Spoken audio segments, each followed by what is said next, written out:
C'est bon à savoir, 6h51, la hausse des prix du gaz. Attention, sujet inflammable. Ça arrive la semaine prochaine, lundi prochain, le 1er juillet. Les coûts d'entretien du réseau font grimper les tarifs qui vont progresser de près de 12%, soit 124 € supplémentaires en moyenne sur une facture annuelle.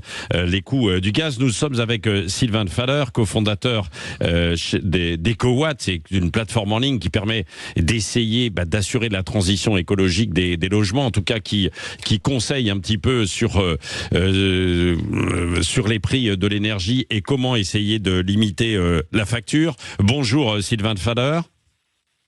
Oui, bonjour. Revenons donc sur cette augmentation qui est prévue la semaine prochaine. Qu'est-ce qui explique cette augmentation en tant que telle, dans le détail ? Alors, il y a principalement deux raisons à cette hausse des prix du gaz. La première, vous l'avez cité, c'est effectivement la hausse des coûts du réseau de gaz, où la consommation de gaz baisse en France, et du coup, les coûts de réseau par mégawattheure consommé augmentent. Et l'autre partie, c'est parce que le prix du gaz a un peu augmenté sur les marchés ces derniers mois. Oui, c'est ça.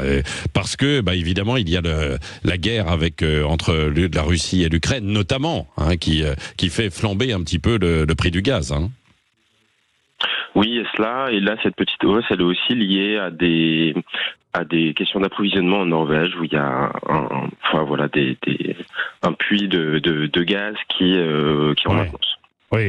Oui, puis non, mais il faut le dire, sur l'approvisionnement en gaz, bien sûr, ça venait beaucoup, et l'Allemagne en était une plaque tournante en faisant venir le gaz de Russie. Et aujourd'hui, c'est beaucoup plus compliqué, même si on le sait, sur les hydrocarbures, malgré l'embargo, malgré la guerre, beaucoup d'hydrocarbures passent aujourd'hui par l'Inde, par la Chine, et sont recyclés et reviennent en France. Alors, l'impact sur la facture, Sylvain Faller.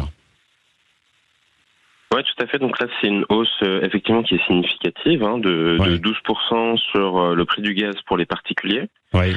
Donc vous avez mentionné effectivement ce que ça représente en moyenne, donc 124 € en moyenne. Après, c'est plus pour les logements qui se chauffent au gaz et qui ont des consommations importantes. Et donc là, ce qu'on peut faire face à cette situation, c'est plusieurs choses.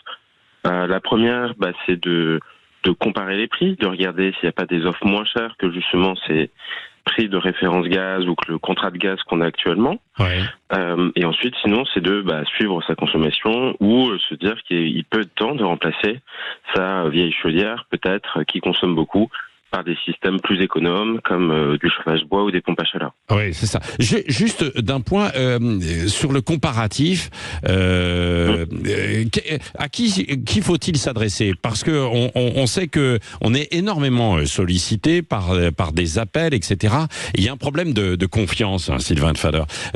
Donc, comment faire dans ces conditions ? Effectivement, plutôt que des appels, ou parfois on voit aussi des vendeurs terrain qui passent chez les particuliers pour proposer des contrats d'énergie, ça vaut mieux éviter. Non, simplement faire une comparaison en ligne. C'est encore ce qui permet d'avoir une information la plus claire possible. Donc moi, je suis effectivement, vous l'avez mentionné, un des fondateurs d'EcoWatt. Donc chez EcoWatt, on a justement un comparateur des fournisseurs d'énergie qui vise à référencer toutes les offres qui sont disponibles sur le marché et qu'on met à jour tous les mois. Que là, du coup, on va mettre à jour à nouveau dès la hausse de juillet pour que les particuliers puissent savoir quelles sont les offres les plus intéressantes. Oui, voilà, c'est ça. On peut aller sur votre site et puis rentrer un petit peu ces données pour voir quel pourrait être le meilleur contrat, la meilleure offre.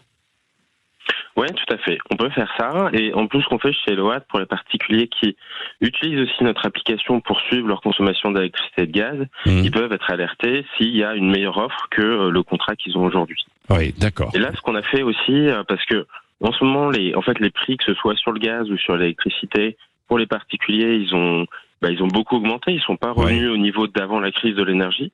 Et donc là, on a organisé chez EcoWatt ce qu'on appelle un achat groupé. Donc on a réuni plusieurs dizaines de milliers de consommateurs pour aller négocier les meilleurs prix auprès des fournisseurs d'énergie.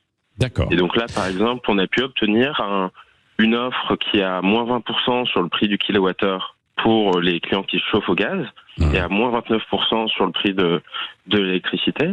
Et ça, c'est les offres les plus compétitives qu'on a jamais vues sur le marché, c'est-à-dire avec le plus gros écart par rapport aux tarifs réglementés. Oui, à la fois. Pour les professionnels aussi ? Alors non, c'est juste pour les particuliers. Juste pour les particuliers. Non, mais c'est important de le préciser, bien sûr. Merci Sylvain Lefader. Donc EcoWatt pour avoir des informations. Vous pouvez aller voir aussi sur Internet, sur d'autres sites, bien sûr. Mais il y a notamment celui-ci parce que c'est HelloWatt. HelloWatt, oui, absolument. Je sais plus ce que j'ai dit.